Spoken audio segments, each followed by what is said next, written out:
Welcome to our annual Harford Housing, a Local Outlook event.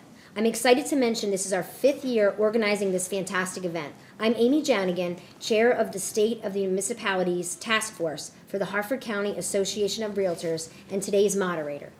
I'd like to ask everyone to please silence all cellular devices and remind you this event is being recorded and will be aired on Harford TV on a future date. Thank you. The Harford County Association of Realtors is a not-for-profit professional trade organization that is the voice of real estate and an advocate for home ownership and property rights in Harford County. This organization has over 1,500 members dedicated to providing the best experience for their clients, and not only are we your realtors, but we're your neighbors. Now that you know about the association, let me introduce who's with me here today. At my side is Joe Norman, realtor member of our association's legislative committee. Thank you, Joe. And our special guests are the Mayor of Aberdeen, Patrick McGrady. Thank you, Patrick. The Mayor of Bel Air, Paula Edding. Good morning. And the Mayor of Havre de Grace, Bill Martin. Morning. Each of our guests will be asked several housing-related questions and be given a few minutes to answer those questions. Mayors, if you see the paddle that Veronica is holding up, it means you should begin to wrap up your answers. Thank you all for being here. Let's get started. Today's Harford Housing event is being held at Independent Brewing Company, located on Main Street in Bel Air. Harford County has done a great deal to support the growth of this popular industry. What, if anything, is your municipality doing to support this industry or small business in general? Mayor Edding, let's begin with you. Thank you, Amy. Small business is the heart of Bel Air for sure. We offer the Armory Marketplace program, which is a business incubator facility to help grow new businesses, to infill vacant spaces in town and create unique businesses to complement what is existing. You know, you can go anywhere in the country and find, a Target, a Walmart, and those kinds of things. But on our main street, in our Armory Marketplace, you'll find a number of small businesses that are terrific places to shop, to eat, to visit. We connect small businesses to resources for available space. We have a listing that you can contact our economic development group, find out what space is available, let them know what you're looking for. They can help you out. They'll connect small businesses with financing, commercial real estate. They'll create business plans, and other resources for small businesses are all available. They also provide marketing support to encourage the community to shop local and attend events at town.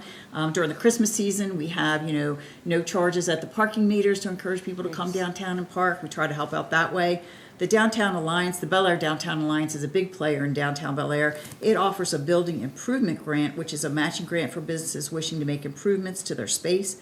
The town and its partners also offer sector-specific support meetings, like the commercial real estate meeting through economic development, the retailers meetings through the Bel Air Downtown Alliance, and tavern meetings through the Bel Air Police Department. The town works hard to be awarded grant opportunities, like the current Project Restore grant, which help local property owners and businesses. And we've applied for funding for 22 to 30 Office Street to turn it into retail and office space and improve it. So we're waiting to hear about that one. Support we give to new entrepreneurs who don't have a brick and mortar space yet to test the market for their products as vendors at spaces like the Farmers Market, which is every Saturday during the season from 8 to 12, the Harford County Wine Festival, First Fridays, one of which is coming up, on July the 5th, the Barbecue Bash, and the Bel Air Market. So we're doing everything we can to help our businesses. And during COVID, we passed some special rules that allowed outside dining to try to help out, during that terrible time when businesses were really stressed and trying to, generate some income. Thank you, Paula. That's great information. Mayor Martin, we go to you now. Sure. So the city of Havre de Grace just is a geographically tight little city. Historic in its nature and in its history and culture. We've had distilleries in Havre de Grace. I mean, if you look at old stuff, you see we used to distill whiskey and things like that, like back in the day. So today we live under the umbrella of the Harford County Liquor Board, and it's very heavy-handed. Everyone in this room has probably been somewhere out of state where, oh my God, they sell beer and wine in the grocery store. I mean, the thing is, it's easy to point the finger at the Harford County Liquor Board, but what we really need is strong advocacy in Annapolis. We truly believe in Havre de Grace. At least this administration believes that what a business sells should be driven by the consumer and not by lawmakers. And we have advocated with our Harford County delegation for a lot of changes. We've been successful in one change, which used to be when a small business opens up a bar or a restaurant in Havre de Grace, they used to have to wait 6 months to sell liquor. They can sell beer and wine, can't sell liquor. Now, if anybody's ever had a small business, you realize, a small bar business, you realize a major part of your revenue when you're just trying to get into business is being able to sell liquor. And only selling beer and wine for 6 months puts you at disadvantage. For example, we had Abbey Burger come to Havre de Grace a few years ago. Abbey Burger has franchises all throughout the state. Most of them in Baltimore. They had one in Ocean City. But when it came to Havre de Grace, they couldn't sell liquor for 6 months, as if they didn't know how to sell liquor. And so they had to wait 6 months. So we advocated, and we actually had that change in Annapolis. So that's no longer a barrier, because we believe that put a lot of small businesses at disadvantage. Now, consequently, the waiver to that was if you put $250,000 investment into your building, you can sell liquor right away. But what does that mean? That means if Applebee's or Outback or somebody wanted to come, they automatically got it right away because they had to build a standalone business anyway. That actually put small businesses at a disadvantage. It's interesting, the Prohibition era regulations, or the spirit of the Prohibition era regulations that are still in effect, 100 years hence. It is really, and like I say, as much as we can always say, well, Harford County Liquor Board allows this or won't allow that, it's really the advocacy in Annapolis. And this year, the city advocated for a Class L license. We didn't get it, but we hopefully will get it, to allow businesses such as Independent Brewery to sell locally made wine. And so hopefully these laws can be changed. And but like I say, really the advocacy needs to be with our Harford delegation and down in Annapolis, and help them change the laws that govern Harford County Liquor Board. So the regulation around beer, in this case wine sales, I know that there is a federal component, and so what I'm understanding is that there's also a state component of that, and then the Harford County Liquor Control Board is also another regulatory regime that these folks need to deal within in order to get licensed. Correct. Interesting. And for a lot of counties, it's different. Yeah, It all generates out of Annapolis. Cool. So anyway, City of Havre de Grace, we advocate for businesses, small businesses, large business, whatever, to do what's driven by the consumer. Thank you so much, Mayor Martin. That was great information. All right, Mayor McGrady, the floor is yours. Great, thank you. It's interesting to hear the cool stuff that's happening in Bel Air and Havre de Grace. Aberdeen doesn't have any businesses like independent brewing today. We don't have any, what do we call this, microbreweries.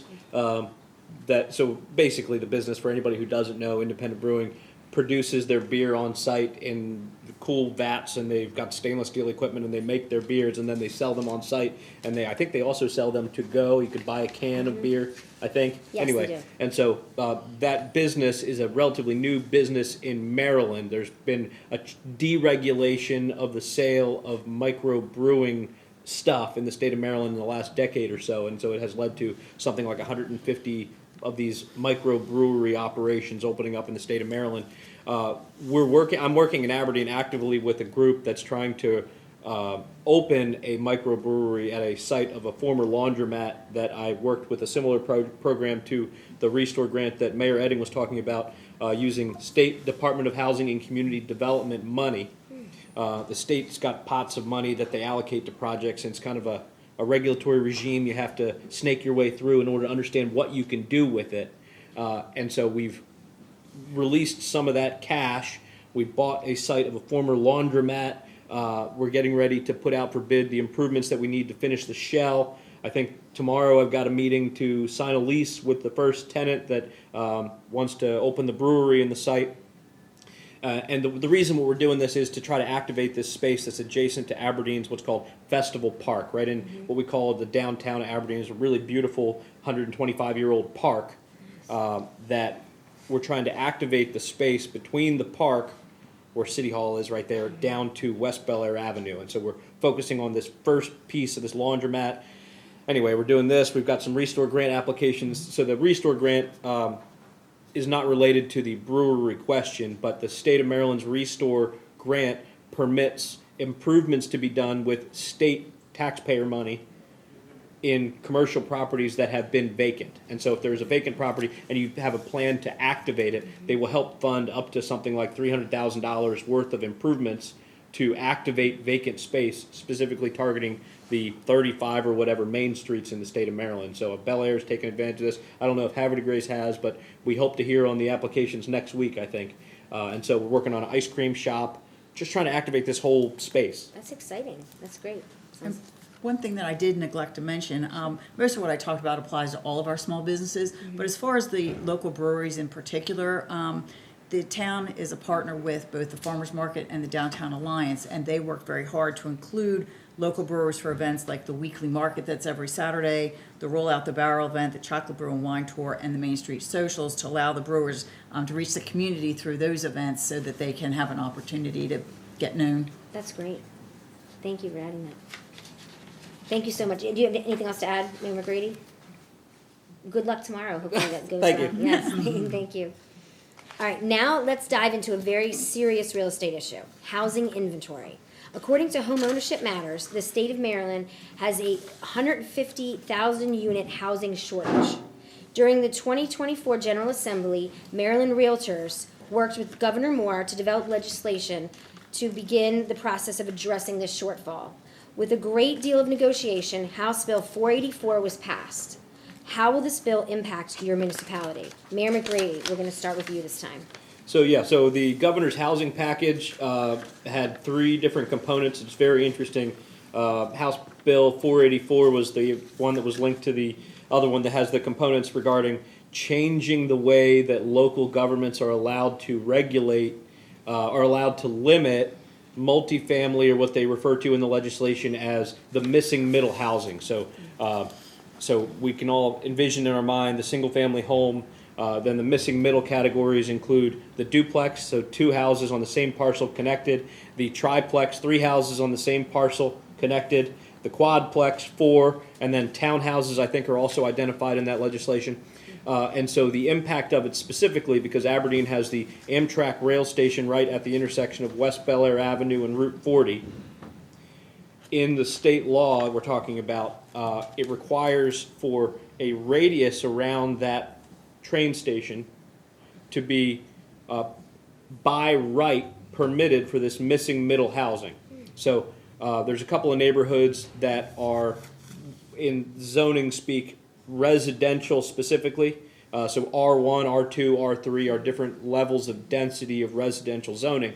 And what the state law requires municipalities like Aberdeen or Harford County or Bel Air, for that matter, to comply with is, if somebody wants to build a missing middle housing type on what's only zoned for single family, then they are permitted to do that if a portion of the property, I think 25% of the total units constructed, are what is called deed restricted affordable for 40 years. So if you can envision what could happen here, if a property is zoned R1, residential single family only, and a developer comes along and desires to construct a 4-plex on that site, the city may not restrict that development so long as 1 out of those 4 units are deed restricted, that is, recorded in the land records as being available for somebody to live in who only makes 60% of the Baltimore median metro housing income. That's the affordable. Right, that's the affordable component of it. And so this has a real interesting potential shift in the way that housing works. I don't think it'll affect Aberdeen so much because the rents aren't high enough to cause these kinds of developments in the areas around our Aberdeen train station. But I could see how in a place like Montgomery County and Prince George's County, where the rich folks around there don't want these kinds of developments in their neighborhood, where the rents are high, could cause these projects to happen. But I'm interested in hearing how the other mayors look at how this might impact them, though. That's good. Thank you for the question. Thank you very much. Mayor Martin? Yes. Well, 25 years ago, when I first started teaching at Aberdeen Middle School, I lived in my parents' house. I lived upstairs in Havre de Grace. So, but I made a lot of friends. I moved from college and moved into Havre de Grace. I moved with them for a while. So I was, just college guy. First couple years teaching, lived upstairs, single man. But I had a lot of friends who I taught with who lived in Havre de Grace, because when you came to Harford County Public Schools back in the 90s, a lot of the options to tell the single young teachers making $29,000 a year back then was you can get a cheap place to live in Havertide Grace. And so actually one of my first friends I met, she lived on Canvasback Cove, which is right on the water, for $750 a month. Can't touch that now. You know, it was like, oh, this is Havertide Grace, nice little town, cheap to live, lots of things to do. And you know, over 25 years, we have evolved. You know, if you want to live in a very nice neighborhood where your trash is picked up for you and your grass is cut and your landscaping is done for you, and you know, we have Bully Rock if you want to live in that. If you want to live in a nice, modest, you know, middle income class house where there's a $140 a year HOA fee and just do what you want. I mean, we have Bayview Estates, we have Grace Harbor, but if you want to live in a John Cougar Mellencamp song like Little Pink Houses, you can live downtown where everything's very eclectic. It's always been my desire as mayor that everyone could have a piece of the Havertide Grace life. Because I have had the Havertide Grace life when I had 2 pennies in my pocket, and now a little bit later, I can still have it in a bigger house. You know, I used to live in an apartment, then I moved to a townhouse. Now I'm in a single family home. I always wanted to stay in Havertide Grace, and it was always within reach for me to afford it. Fortunately, it's not the case. It's getting very hard. I mean, the biggest question I get all the time is where can I find a place to live in Havertide Grace? It's one of those double-edged swords, you know, when people say we want good schools and we want good public safety and we want the streets to be clean and there's no trash in Havertide Grace. You know, the Cat Club picks up trash every weekend, and we have arts and entertainment now. I mean, you know, we have multiple theaters in Havertide Grace and good restaurants and outdoor recreational opportunities and access to the water. And so the apartments and the small, you know, little condos and things like they're all being, the blighted properties are going fast and they're being bought by investors. I can't control what the market dictates right now. But we do advocate as an administration that we always have some kind of housing available that can try to meet people's incomes. And, you know, we have Blenheim Run Apartments on Route 40 near the old Bill Bateman's. It's there. We want it to be there. But Havertide Grace is very small geographically. Please understand that. You know, we're bordered by I-95, by the river, by the bay, and by the wonderful town of Aberdeen. So we can't really expand. I mean, we have about 1,500 homes left in our development envelope. And when that happens, then you know what happens when it's supply and demand issues, right? But going back to the governor's bill, and Mayor McGrady did a good job hitting on a lot of the pillars of it. But the one thing that we felt was a prime target in the governor's bill 484 was the Harford Memorial Hospital. The way that bill was written, somebody could have gone into that hospital and built 700 apartments if they wanted to. High density homes, whatever income. I would imagine low income housing or middle income housing. But we have to keep this in mind. That bill, the way it was written, would have trumped all local adequate public facility or zone requirements. My daughter was a senior last year at Havertide Grace High School, which was brand new. And they're already over capacity. She had to keep her book bag in her band teacher's room in the morning because she couldn't get a locker. They told seniors, if you're only here half day or you have a work program, whatever, you don't get a locker. And that school's only 3 years old. Can you imagine 700 more houses? The point is we have to take schools into effect. The ability for me to supply water. Parking requirements. All those things go in, and that bill would have completely trumped all local zoning laws. Which makes you think, why do we even pay city taxes? Why do we choose to live in a municipality? You know, when the government we elect that affects our everyday life, you know, can be trumped just by a governor's signature and legislatures that half of them probably never been to the city of Havertide Grace. Luckily, when that bill passed, we were able to, you know, salvage that adequate public facilities waiver. So we believe there's enough in the law that passed the way it was written that things like schools and water ability and fire suppression ability can play a factor. Anyway, long story short, luckily Bill 484 was kind of watered down a little bit, but it's a serious consideration and affects local municipalities that way. Thank you very much, Mayor Martin.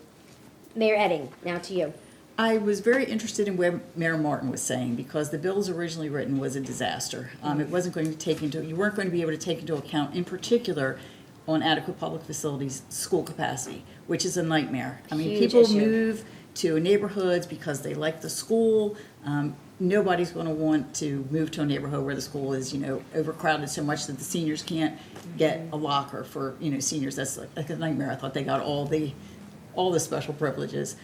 So that was a real problem. That was finally written out of the bill. But what remains in the bill, I was actually the only person who showed up in person to testify against it at the Senate hearing. Wow. I'm sure they got some other written testimony, but I know everybody thought it was a done deal and it was going to go through, and it did, and that's what I expected. But I really needed to go and say my piece. Absolutely. And one of the problems I have with the bill, and I still have with the bill, is that it is very hostile to single-family zoning. It takes away our ability to zone single-family homes. So you can put the missing middle housing, which includes 4 no larger than 900 square foot homes on a lot. I don't understand who are they building these houses for? I'll be very curious to see if it actually does produce any affordable housing, or any housing at all, because to me this is a bill that's going to generate apartments, and that doesn't do anything for home ownership. Exactly. And really, to me, home ownership is the American dream for everybody. I know I see all these statistics that kids, coming out of college want to rent and they don't want to own, but I think that's two things. One, it's their age and their life circumstances. So they'll change, I think, when they get married, have children, want to put down roots, stay in one place for a while, and it's the expense of it, which is being driven by what we think are high interest rates because we're now used to the 3% interest rates. But I remember that we bought a house when interest rates dropped to 9.25%. Wow. And that was from rates that were in the teens. And the real estate market went crazy. People were like writing contracts on the hood of cars because the internet wasn't invented, so no electronic signatures. So it's really a factor of the interest rates, and then housing costs have gone up a great deal. I don't think that's anything that the municipalities can fix. And I'm not sure that this bill is going to fix that problem either. Driving people to rentals, I think, is not really a wise long-term solution to housing. I have a 90-year-old mother-in-law who lives in Florida, and she owns her condo. So while condos around her would rent for $1,500 or $2,000, she's paying like $500 or $600 for her property taxes, condo fees, that kind of thing.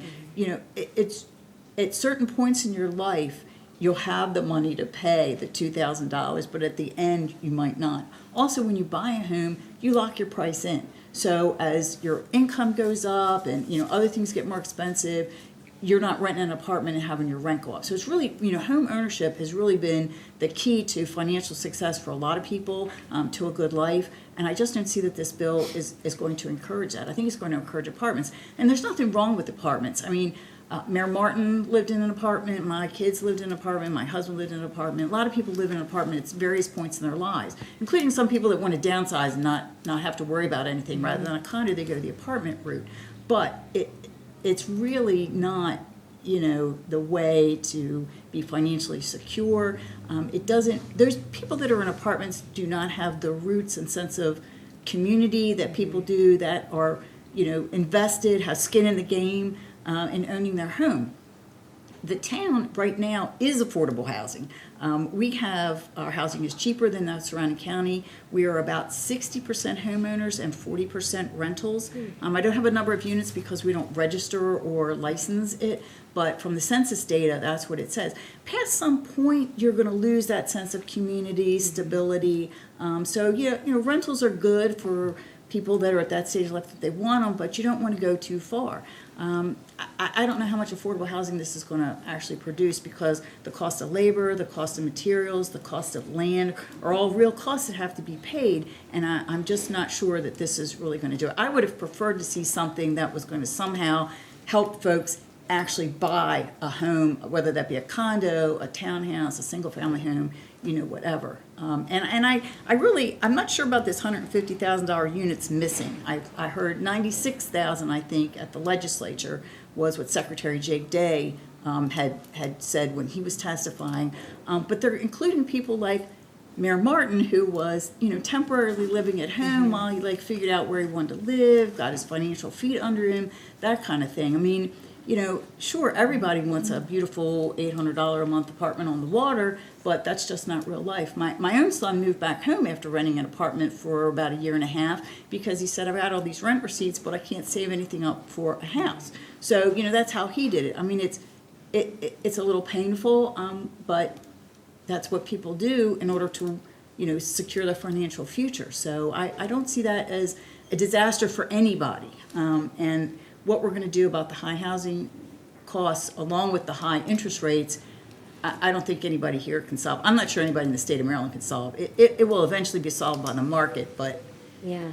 No, I think that's great information, and I think just as realtors, I think we're like the feet out there working with people, and we see so you not only have first time home buyers, but you have people that are going through different phases of their life. Whether it's like a loss of a job, change in employment, Right. divorce, death. But lots of reasons why, downsizing, just aging, there's lots of reasons why they need to kind of reset and step back, and they don't always want to just move upstairs in the parents' house or in their basement. I think it was interesting what the governor was trying to do with the package of legislation. The stated goal was trying to increase the number of housing units available in the state. And so I was the first one to say, this is really interesting that they're trying to supersede local government regulations regarding zoning, but it is an ambitious punch-you-in-the-mouth plan to try to add more housing to the state of Maryland. There's still some stuff that made its way into the law beyond the affordable components, requires that sites that are zoned for commercial exclusively can be built with multifamily apartments on that site. And so if in Aberdeen we've got a 40-acre site right outside of Aberdeen Proving Grounds called COPT, C-O-P-T, it's 40 acres, and right now there exists 300,000 square foot office buildings that the base realignment and closure never came to fruition, and so there's a site plan that includes 8 million some crazy number of office on this site. That's never going to come to fruition, but because it's zoned B3, it can be, under this law, built as apartments on that site. And so the idea of the shortage of housing is attempting to fix an affordability challenge that people are dealing with. So the incomes that people earn, and Maryland's interesting in that we have this vision of centrally controlling everything. We think that by modifying the laws, we can change the incentives, we can change the rules, we can change the direction of the market. And like Mayor Martin was speaking earlier, is we have to respect that coming into the next generation, the next 25 years, our parents are approaching the age where they can't live independently in the McMansion that was built in 1994 of 5,440 square feet, and we're going to need alternatives. Those people can't take up that 5,700 square feet house. They're going to either want to have their family move in with them to help take care of the property, or they're going to want to downsize to a smaller unit, or maybe they're going to live in an accessory dwelling. And so what I view as our responsibility in Aberdeen is trying to make the future flexible so that we can make those shifts as, the boomer generation can't take care of the big houses that they were wealthy and built in the 90s. Thank you very much, Mayor McGrady. Anybody have anything else to add about that?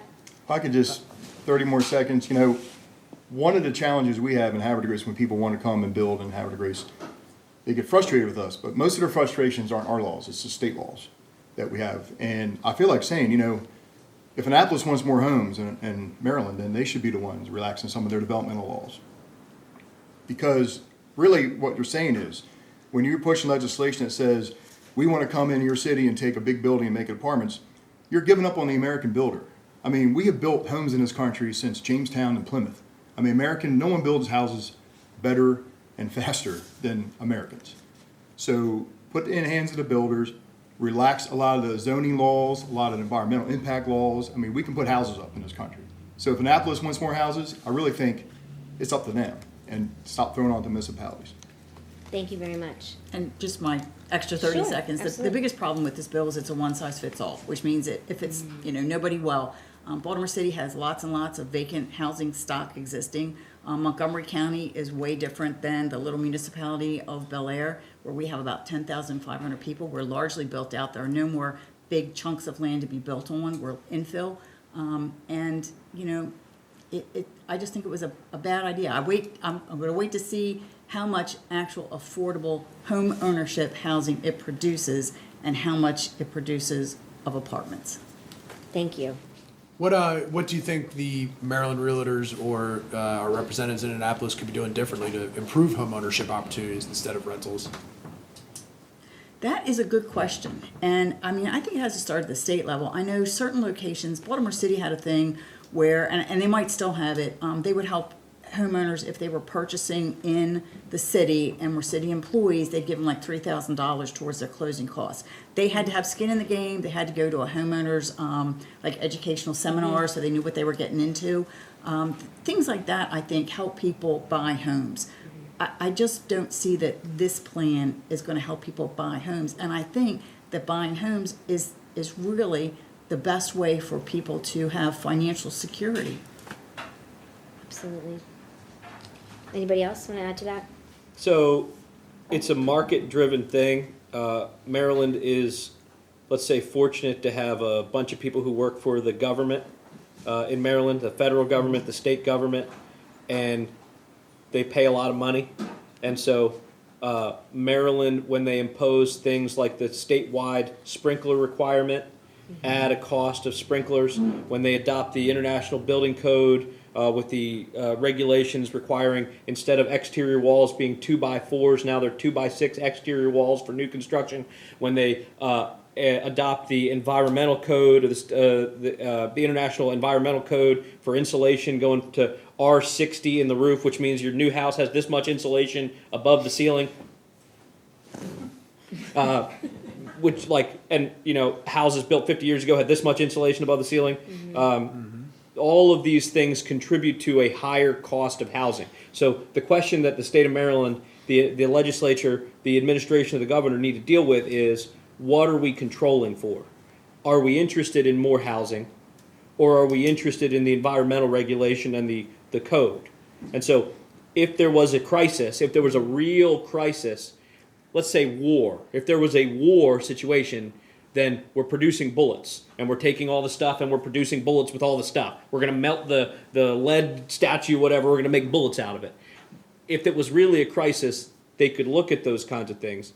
But in Maryland, the regulations rarely get better for affordability. Like, they don't care about that part of it. Like, they care about the green component of it. I agree with the two mayors here. It's, like I say, it's, if Annapolis wants to do something, it's in their hands. You know, stop throwing it on to the municipalities and local governments. I'd be interested to see what the actual cost is to build a house, because that's why I don't understand how this is going to really help that. There's the cost of land, there's the cost of labor to build it, and there's the cost of materials to build to code. It's a big number. So the cost of a lot, so a developed lot.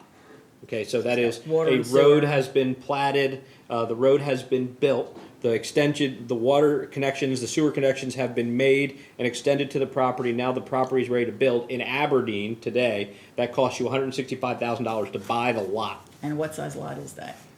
Suitable for a single-family residential Okay. dwelling. Okay, $165,000 what that costs you today. So all in today.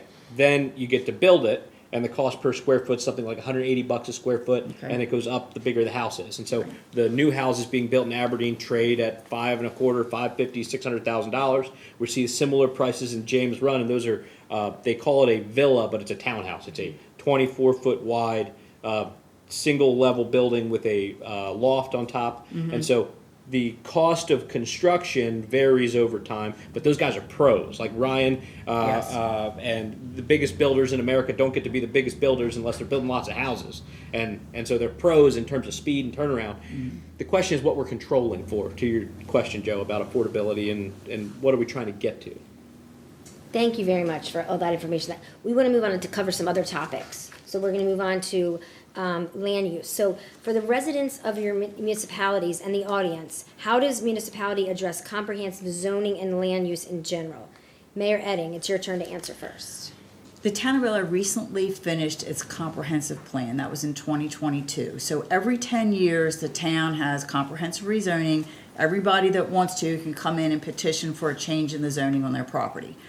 In between those 10 years, it's very difficult to have anything rezoned. You have to meet certain it's a pretty high legal bar. One of the requirements is that there was some kind of an error. And there are a couple other ways, but it's really difficult. So most people that want to rezone wait for the comprehensive rezoning. So that's every 10 years. We can look at it in less than 10 years, but you have to look at it by state law, 10 years. So that's how we zone.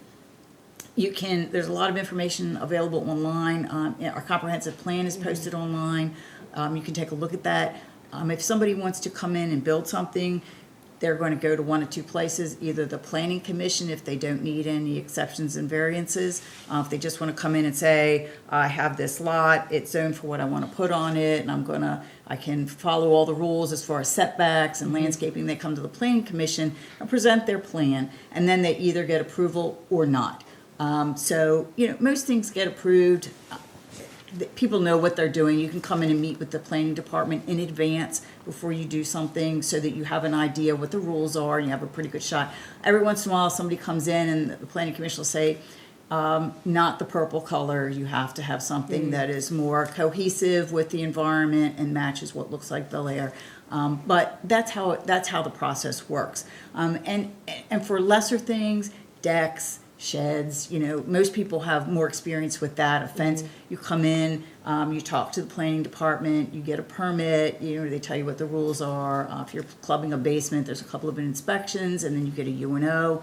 I don't think they inspect sheds, but it's good to talk to them because there are certain rules that you don't want to drop your deck into what is the setback from your neighbor's property and then have to move it later, or worse, have your fence in someone else's property, the town's property, your neighbor's property, and then have the expense of trying to move it. So it's good to go and talk to the people that know the rules when you have a project, whether it's as big as building a building or as small as dropping a pre-built shed in your backyard, to find out what the rules are so you can have a happy product and not have any trouble later. Thank you for explaining the process. Mayor Martin, how does the process work in Havre de Grace? Well, just as in Bel Air, we're in our process right now of working on our comprehensive zoning. And I just want to say this, George Lucas made 2 Star Wars movies before the city of Havre de Grace adopted its first zoning law. Okay, we didn't have zoning in Havre de Grace until 1982. Wow. That's the truth, and we're very eclectic because of it. A map of the old Hopper's map of 1810, right before the British burned half our city down. We had about 60 homes, and it's just if you got a piece of land, go ahead and build a house. And as city of Havre de Grace developed, people built. I mean, if you go down Union Avenue, you see some houses you can barely put a baseball between 2 houses. They're so tight together, and that. Prior to 1982, that was fine. You want to build a deck, fine. You want to put your house right up to the sidewalk, that's fine. If you don't want to be able to open your door without getting hit by someone walking by. We had no zoning laws. No setback requirements, nothing. And then in 1982, of course, I've heard all the stories of the council meeting that night when they adopted the zoning law. David Craig was, on council, and it was Mayor Montgomery was mayor. I heard all the stories. It was pretty wild to hear how they put a zoning map over an old historic town where people were used to doing what they wanted to since the 1600s. Wow. So everything is grandfathered in Havre de Grace, and as we move up the hill and we build, Grace Harbor and Bully Rock and Bayview Estates and Greenway Farm, things like that. I guess what I'm getting at is our comprehensive plan is a mix of our historical roots and what today's citizens want. And so it's a very public input process. We're not Columbia, Maryland. It's difficult, and it's the bane of our existence, the zoning, because we have to balance it to make everyone happy, and no one's ever happy. And so, but our comprehensive zoning is a very open, transparent process, just like they do in Bel Air, and I'm sure Mayor McGrady will say the same thing. So the best thing we can do is listen to what the people want, but remind people of how we got there. Thank you very much for explaining that. Mayor McGrady, what about Aberdeen? Yeah, I'm going to skip my answer because they did a good job. My answer would not be as interesting as theirs. So let's go to the next question. Okay. Can I ask a question? Let me just add one thing. And there are a number of public hearings during the comprehensive rezoning process. So not only do the property owners get to come in and make their case for why they want different zoning, other people can come in and say why they don't want something changed as far as the zoning. Right. Neighbors, community, anybody can come. And do you think every 10 years is frequent enough to go through comprehensive rezoning? Yes. It's a headache. But Cost, it- we pay a yeah. consultant hundred and some $1,000s to produce the 350-page document of the comprehensive rezoning packet that has to include by state law a component about transportation, a component about education, a component about the environment, a component about history, a component about, it's a monster document that comes out of the end. And then I think that most municipalities and counties never open it again. It becomes a document on the shelf. It should be a living document that's modified annually, reviewed, and worked on. If you did it that way, you wouldn't need to do it more than every 10 years. If it sits on the shelf and you only look at it when you have to, then it's something you got to do. It becomes a burden at 10 years. If you do it right, you're constantly reviewing it and saying, all right, this is what we said about this. We think something's different than what we put in the comprehensive plan. We need to modify that by act of the legislative body, the council, the commission can modify that and say, what we envision for this area now should incorporate a new school design, right? That should come into this component. The municipalities don't control the schools, but that's an area where we could modify the comprehensive plan so that then when a developer is looking at doing a project, we direct them, say, look, this is what our plan is. You need to bring only a project that complies with that, rather than how it could be done in a municipality that didn't really do that, is they could use it as an excuse not to approve anything. That's a good segue, actually, into our next question, which is about the land use in each of the municipalities. So we're going to kind of give some specific examples. Mayor Edding, what is your vision for the old district courthouse property? Well, I'm going to start by just finishing something on Mayor McGrady's thought, which is Sure. it's really important to remember that all of this is driven by state law. So it comes from Annapolis. We have to do our comprehensive plan every 10 years. The courthouse belongs to the state. So what I envision is not going to make a bit of difference for what happens to that building. They are going to make a decision and they will do what they do. I really don't think that actually closing down the courthouse was a good idea. I understand that that is a decision that's been made. It's going to hurt our Main Street because a lot of the lunch traffic from people that are going to district court or visiting the other state offices that are in there. I think it would have been a much better idea to put a second district court location in the Route 40 corridor, Aberdeen Edgewood area, because it's another population density center. We don't have a really fully developed public transportation here in the county. So folks over there, they have to come all the way over here. If they have any transportation problems, it's a real issue for them. And it's what is done in Baltimore City and Baltimore County, and I'm not sure about the rest of the counties, but they have district courts in Baltimore County, Towson, Dundalk, Owings Mills, Catonsville, Essex. I mean, so they're they serve the whole county. Why not do that here? That decision's been made. Why they are finished with a building that was built in 1983 and say it's uninhabitable, I do not know. My house was built in 1986. I am still living in it. I have no plans to bulldoze it and put itself up there. I think that building could be renovated. It's, I think, a steel structure building, so I don't know why you can't take out any parts that aren't working for you, whether you need bigger offices or smaller offices, or it's got some kind of a environmental problem, take care of it, fix it. I think it would be a terrific place for the county to move to and bring in all of their various county offices that are sprinkled around into that building under one roof. They already own the parking lot. And I believe that is one of the things that the state can do with it. Surplus it, say we don't want it, and it goes first as an offer to the county. So I think that would be terrific because it would free up other really valuable real estate where the county office buildings currently are, and the tire lot, as we've called it for 30 years, and there's haven't been tires there for longer than that. That parking lot that's right at the corner is a very valuable piece of real estate, as is the county office building. So that's what I would like to see done with it, and for them to surplus that, sell it, and get it back on the tax rolls. I have a map that I unfortunately didn't bring with me today, but if you look at downtown, at the town of Bel Air, we're only about 3 square miles. We cannot collect tax revenue on anything that is owned by the government. So everything that the county owns, everything that the state owns, and they still own the district court building, the old one, and they purchased several properties over on Marketplace Drive. Those are now off our tax rolls to the tune of about $76,000. Wow. And a lot of churches call the town home. So all those things are not revenue producing, but we provide services to everyone. And that's kind of a problem. We can't just be all government because we'll have no revenue, and we do have residents that expect and deserve services. So that's what I would like to see. I would like to see the county take it over, move all their stuff in there, sell some of their other property, get it back on the tax rolls, and have something interesting for people in town to shop at, eat at. What does the county think about that? That is a good question.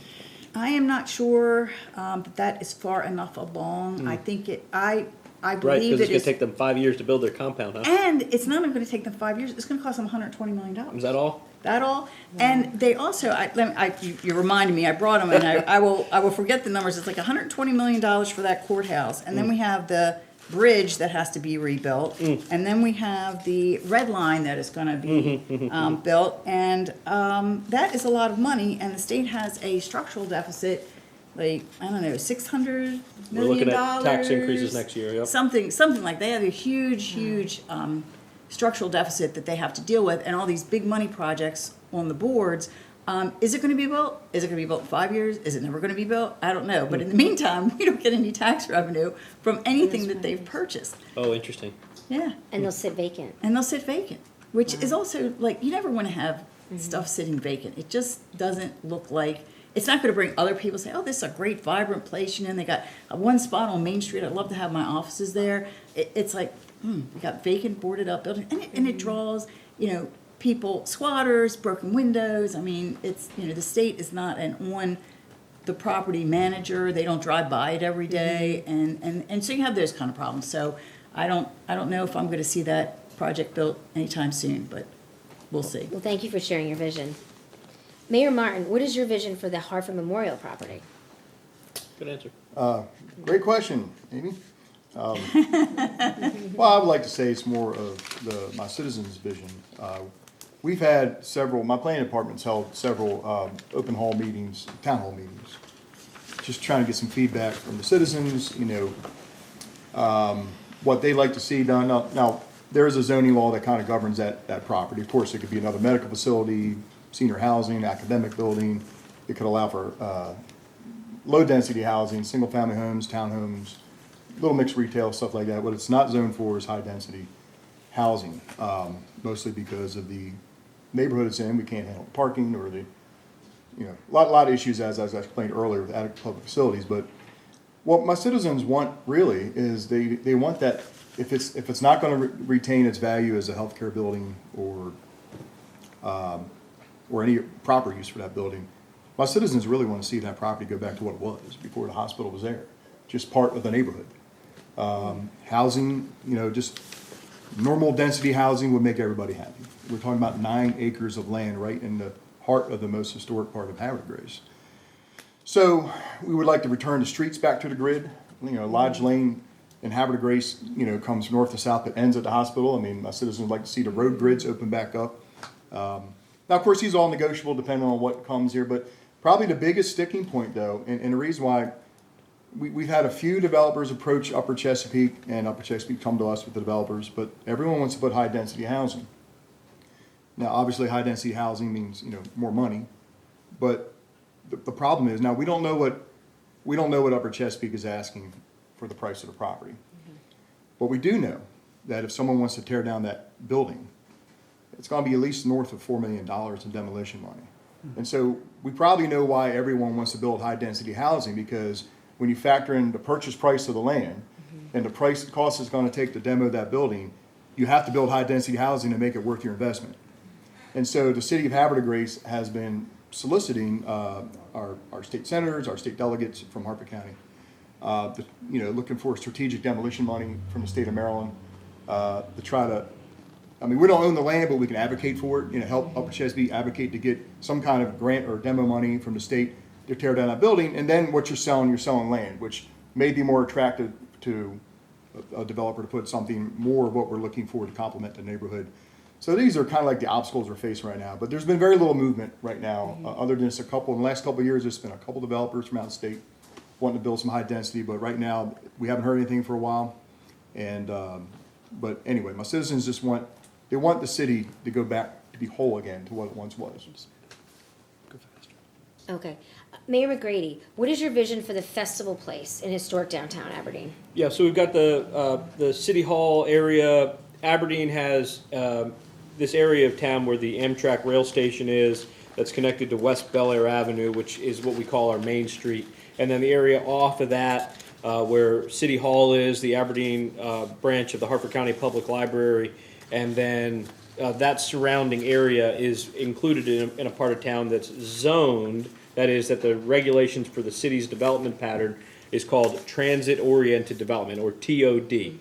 And so what we're trying to do in the big picture there is to take advantage of the Amtrak rail station. So Amtrak is spending what they say, if you believe them, $30 to $50 million to improve the Amtrak rail station as part of major improvements that are happening on the Amtrak rail, including the Susquehanna Rail Bridge project that's fully funded, which means billions of dollars is going to be spent on this. Would they tell you when that's going to be done, Mayor Martin, for your Susquehanna Rail Bridge? 2029, I think. Oh, the whole bridge project? Yeah. That's about an 8-year project. So they told us that the Amtrak rail station in Aberdeen they're gonna add another rail to there'll be 4 rails that go through there. They're gonna do Yes. some straightening of it to be tied into the new Susquehanna Rail Bridge. They're gonna extend the Aberdeen Amtrak rail platform, okay, where you come up to get on the train.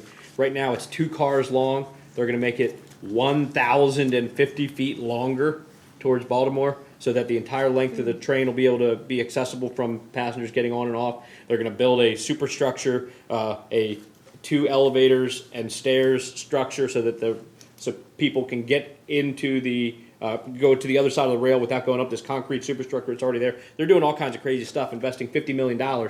And so what Aberdeen's trying to do is to make our development pattern suitable for what could come to support that future fancy high-end rail project, to get people fast at 120 miles an hour to New York City and DC and Baltimore, by making our development pattern feasible to be built. So it allows for retail on the ground floor and then residential on the second and third floors above that, in what we call the transit-oriented development pattern. So people who could take the train could walk or take their bike home and then access that without needing access to a car. In addition to that, we've got this brewery project that I touched on earlier, the ice cream shop, and we're aggressively targeting 3 blocks for significant improvements in the next year. So we're doing some really cool sidewalk and pedestrian improvements, and I think that rather than the strategy that we fulfilled over the years has been, the shotgun approach. Let's shoot birdshot and try to hit something in this big area. I said, look, I really want to see progress in the short term. Let's see what we can do in the next year in these 3 blocks. And so we're aggressively doing that, tapping state money for Restore Grant and for strategic demolition, and just trying to make something happen in the short term. And so it's very exciting if anybody hasn't been to Aberdeen for a while. If you come to Aberdeen, I'll give you the tour. That is My cell exciting. phone's everywhere. You can call me.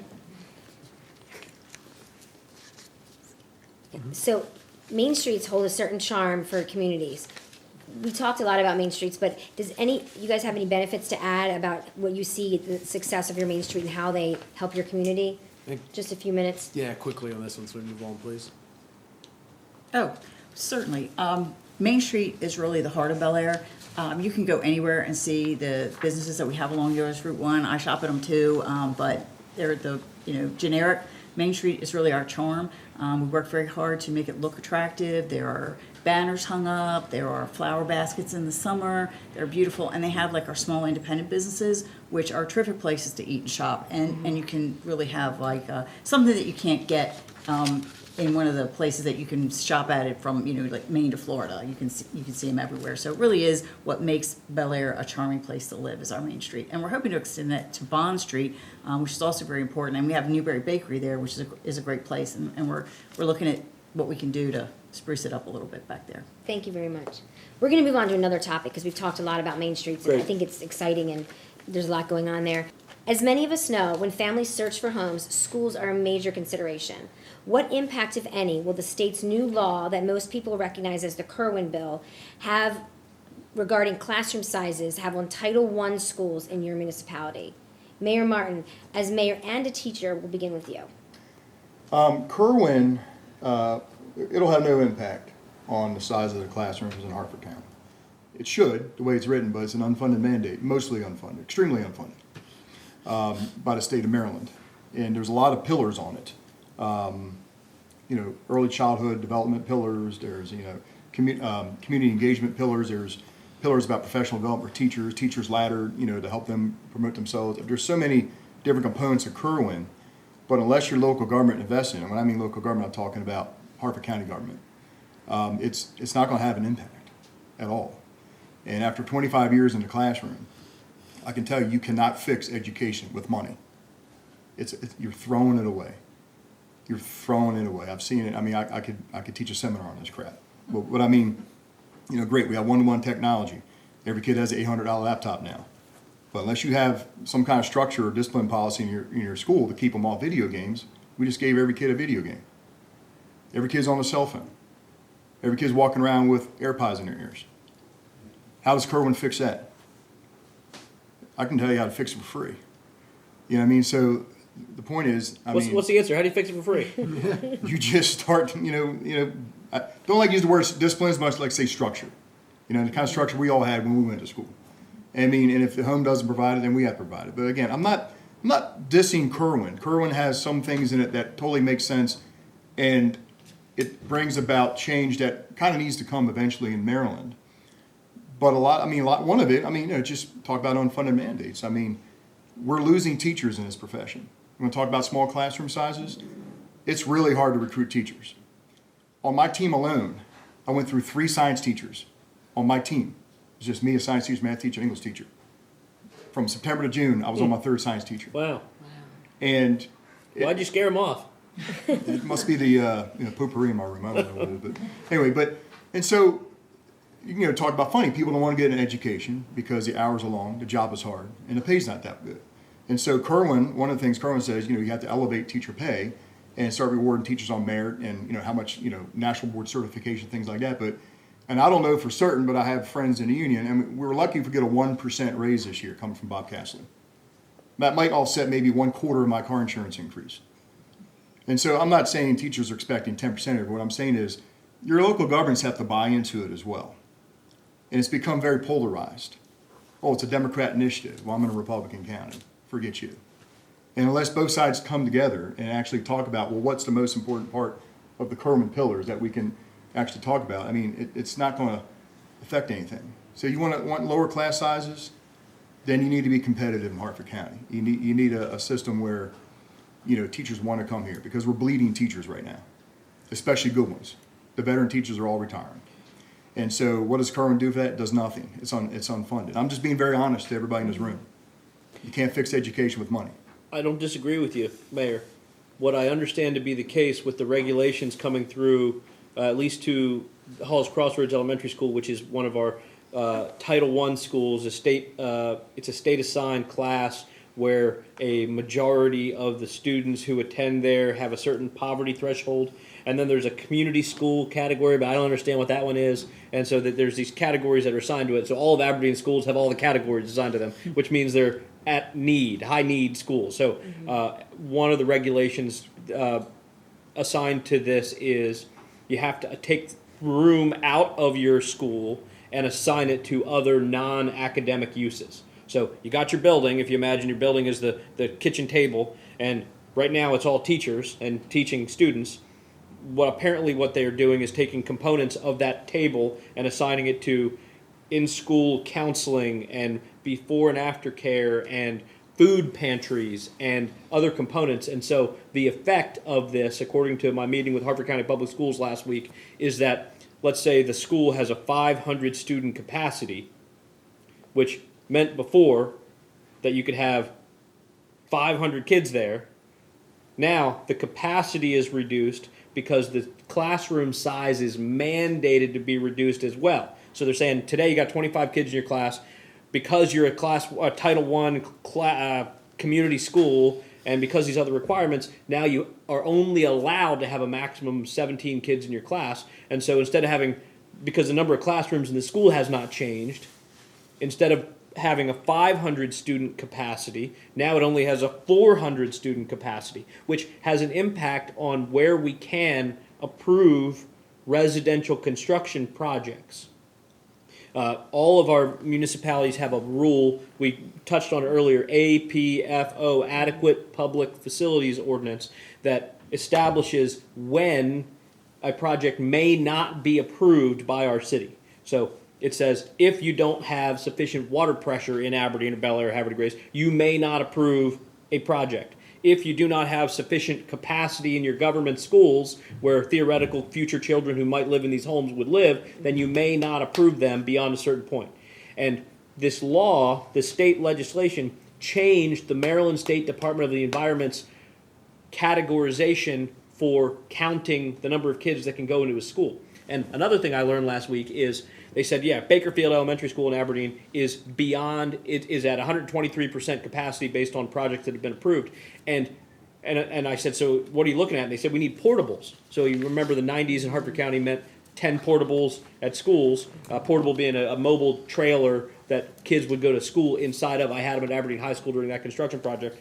But portables, you could add 500 kids worth of portables at an elementary school, but it does not change the capacity of the school. So you could add additional space, but unless it's literal brick and mortar adding to these stuff, like Harvard Grace High School needs additions now. All these projects are required by the state standards of capacity. But it's not clear what's going to happen if these things are going to get funded. Anyway, talking hundreds of millions of dollars from the county and from the state, and it sounds like nobody's got any money. Well, the Board of Ed is doing the best job they can because, it's a state mandate. So the Board of Education, central office, I mean, they're working hard to act as if they are carrying out the law of the state. But it's very difficult. Sure. Like I say, on one hand, I'm telling you can't fix education with money. On the other hand, I'm telling you there are components of Kerwin or Maryland Blueprint for Tomorrow's schools. I mean, that really it's about time some of these things have come to the forefront. So just to answer your question, I think personally, as a man in government and as a 25-year veteran teacher, I think that the administration and the Board of Ed needs to have a much closer relationship with Harford County government, Bob Cassidy's office, and they need to just start talking more, saying, okay, I can't do everything this year, what can we do this year, and this year. Just start having conversations because Kerwin is, someone's brain on paper that says, I think this is going to fix it. If they were looking for solutions, they should be working together. If they're looking for solutions, I'm not saying to throw it away, but it's also like there's certain things you can do that don't cost nothing. There's certain things you do need more money for. But right now, I think that one of the biggest problems is Harford County, from what I've seen, is we're hemorrhaging teachers. It's very difficult to get good teachers. And I'm sure a lot of counties are like this. It's just what it is. If I always thought to myself, if the government wants to get into the business of paying people with multiple master's degrees, they got to pay them. And I think now in the world, things have gotten so expensive with inflation. Most of my coworkers, the science teachers I've lost this year, they didn't just quit. They went to APG. They went to other places that are paying much more money. Now, I don't think in the real world that Harford County Public Schools can compete with APG, but there are a lot of components with it. So to keep class sizes small and to keep every little community happy with the world and to help these Title I schools, I think we need a much better relationship with Harford County government and the Board of Education. Much better relationship. Thank you for that. Before we move on to the next topic, Mayor Edding, do you have anything to add to this? I do. I agree 100% with Mayor Martin that, education is really important. It's important when people buy houses. It's important for our future as a society. And I think the school board and the county executive should work together and everybody should work with Annapolis to try to figure out, what can we do? How much money do we have? These unfunded mandates are frightening.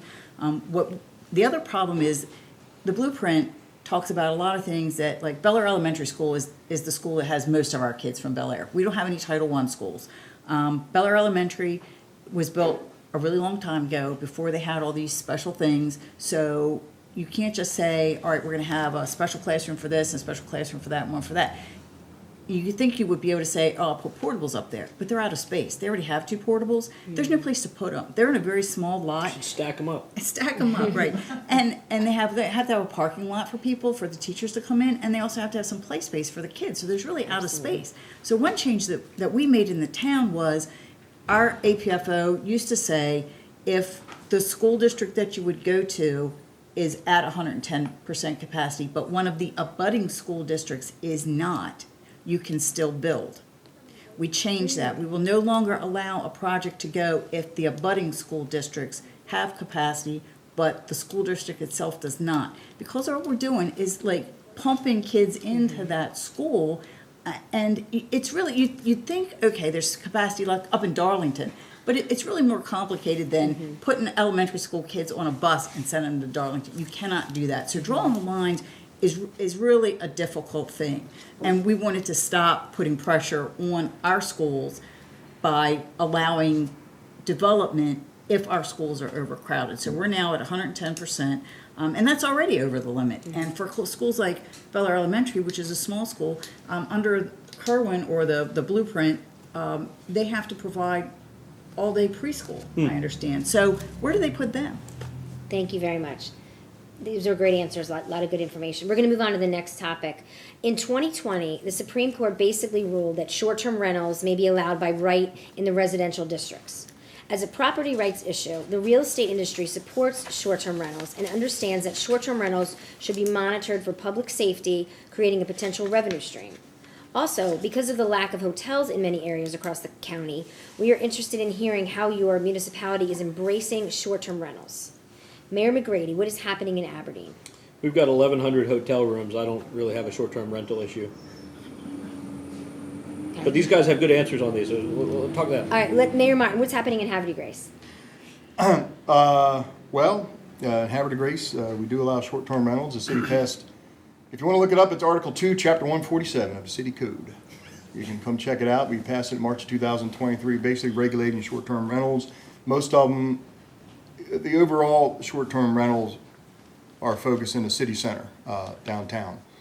But we allow them, and we do have we don't have 1,100 hotel rooms. We have almost no hotel rooms. I'm sorry, we have the Super 8 on Route 40. But, so we need rooms. People need to stay when they get to Havre de Grace. We have a lot of events that we don't have housing for, other than we do have the bed and breakfast, of course. But, so, yeah, we allow them. We prohibit them for a short amount of time so council can get their hand around them. But now we're good. So if you want to look it up, it's Article 2, Chapter 147 of the City Code. Thank you very much. Tells you everything you need to know about coming to Havre de Grace and doing short-term rentals. And Mayor Edding, what is happening in Bel Air? Well, we have 0 hotels, although we'd love to have one. If anybody's listening that would like to put a small boutique hotel in town, we would welcome that. It would be a great plus to our town. We do not currently permit short-term rentals, and we have had several discussions about it, and I think the likely result is going to be, when we address it, is that we are not going to permit short-term rentals. There's no actual U.S. Supreme Court case that says short-term rentals are allowed. I'm not aware of any United States Supreme Court case at all that addresses this issue. There are some from some state Supreme Courts, and Maryland just renamed their highest court the Supreme Court of Maryland as opposed to the Court of Appeals, which it used to be called, so it can be confusing. Some state courts that have looked at this issue say that you must permit them, but other state courts have said that you can forbid them, and one of which was Massachusetts. It said it is not. It is permissible for a local land use entity to say no short-term rentals are allowed, because what you're essentially allowing is a commercial entity in a residential district. And so it's fair for the government to say, no, you can't do that. I'm not sure that I've seen any state courts that said you must permit short-term rentals. So it's something to be hashed out in the local jurisdiction. I have had a number of people complain about short-term rentals that they've had. One is actually a current commissioner, and there was a problem with Party House in his neighborhood. So they were told to, cut that out. Another one is a woman who said her neighbor's advertising on Airbnb, and she was disturbed because she'd see strange cars coming and going. There are parking issues. There are you've got a lot of strangers that you don't know in your neighborhood. One of the people across the street from her had ordered something from Amazon and was looking on the porches. So she and another lady neighbor were worried because there was, somebody they didn't know going around checking their porches for this missing package. So there are a lot of issues that come with short-term rentals, parking issues, noise issues, community issues that I think every jurisdiction has to answer for itself. But I think when Bel Air takes it up again, we're probably not going to allow them, at least in the residential districts. I would be perfectly fine with them being in the business districts, in the commercial districts. It's in some areas you have apartments over top of businesses, and there would be terrific short-term rentals for people to stay in downtown Bel Air. I'd love to see some of that. But a lot of cities, New York City actually passed some new regulations. In New York City, which to me is like the big city, right? And they were having such problems with their short-term rentals that the rules that they passed, Airbnb said cut their business by like 70%, something like that. So it's been a problem in a number of places, even those that I think of as short-term rental friendly, New York City, Ocean City, places where I would expect to be, if I bought a condo there, I would expect that I would have rentals in the building. So I just don't think it's appropriate for our residential neighborhoods. Well, thank you for sharing that. I think there's obviously benefits to having these and stimulating the economy and helping with like event centers and venues that we have in like Bel Air, like Leary Dendrum and Rockfield, and when they have events. But I think I guess it's a matter of like, the government kind of weighing and like, what are the pros and what are the cons for that, and kind of coming up with what makes sense for the community. So Right. Thank you for sharing that. We're going to wrap it up today with quality of life improvements. What's happening in your municipality? Mayor Martin, what's going on in Havre de Grace? Havre de Grace, it's bustling right now.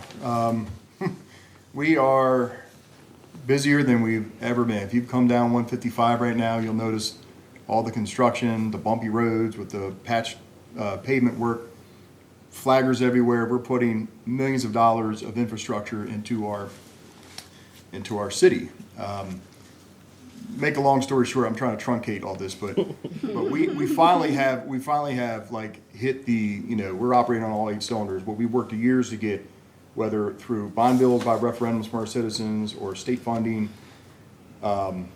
we are putting massive infrastructure in. And we have several water tanks around the city, and the more water we can supply these water tanks, the more development we can have, and it's all related to each other. We have great infrastructure being put in the roads right now.